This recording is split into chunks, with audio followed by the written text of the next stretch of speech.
Oke teman-teman, sebelum kita mengenal lebih jauh tentang perusahaan Pocari Sweat, kurang afdol kan kalau kita tidak mengetahui kapan dan mengapa Pocari Sweat itu dibuat. Pocari Sweat pertama kali diluncurkan oleh Otsuka Pharmacy di Jepang pada tahun 1980 dengan mengusung jargon minuman kesehatan. Setelah sukses di negerinya sendiri, Pocari Sweat mulai disebarkan di berbagai negara, termasuk di Indonesia. Saat ini, Pocari Sweat sudah menjadi ikon minuman kesehatan di berbagai negara.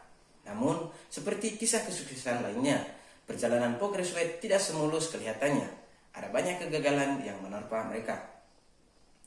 Ide akan minuman kesehatan pengganti ion tubuh di Otsuka Jepang ini muncul pada tahun 1973. Dari penanggung jawab pengembangan minuman perusahaan saat itu, Rukuro Harima. Ide ini muncul dari pengalamannya sendiri. Waktu itu ia sedang berada di Meksiko untuk mencari bahan-bahan minuman yang sedang perusahaannya kembangkan. Di tengah perjalanan dinasnya, ia terkena diare yang cukup parah sehingga ia dirawat di rumah sakit kecil terdekat di Meksiko pada saat itu. Sayangnya, rumah sakit tersebut kekurangan air bersih, sementara cairan tubuhnya terus berkurang akibat diare. Untuk mengganti cairan tubuhnya tersebut, dokter memberikan air soda sebagai pengganti air bersih. Rukuro Harima pun teringat pernah melihat seorang dokter yang setelah melakukan operasi selama berjam-jam, ia meminum cairan infus untuk mengganti cairan dalam tubuhnya yang terkuras. Namun, walau cairan infus itu dapat terasa bermanfaat dengan diminum langsung, mengapa hampir tidak ada orang yang konsumsi cairan infus setelah beraktivitas? Penyebab enggannya masyarakat mengkonsumsi cairan infus adalah rasanya yang sangat pahit. Dari masalah itulah ia berpikir untuk menciptakan minuman infus yang mudah dikonsumsi oleh setiap orang.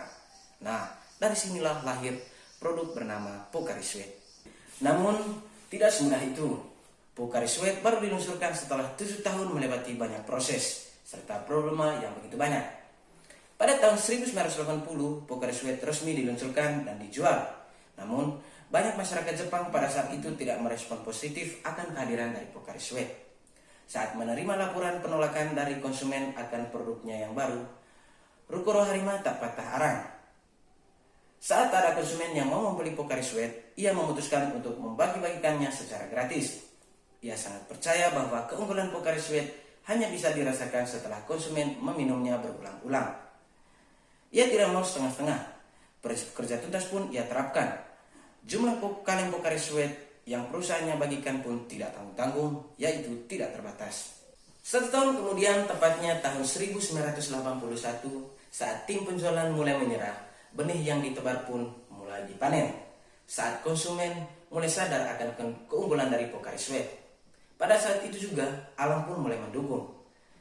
Musim panas pada tahun 1981 pun tiba. Suhu lingkungan yang tinggi menyebabkan masyarakat Jepang menginginkan minuman yang menyegarkan. Tim pemasaran pun pada saat itu kewalahan. Distributor dan pengecer tiba-tiba kehabisan stok. Penjualan meningkat. Pengorbanan selama tahun 1980 pun terbayar sudah, yaitu penjualan pada tahun 1981 mencapai 26 miliar yen. Begitulah sejarah singkat dari perusahaan Pocari Sweat. Terima kasih.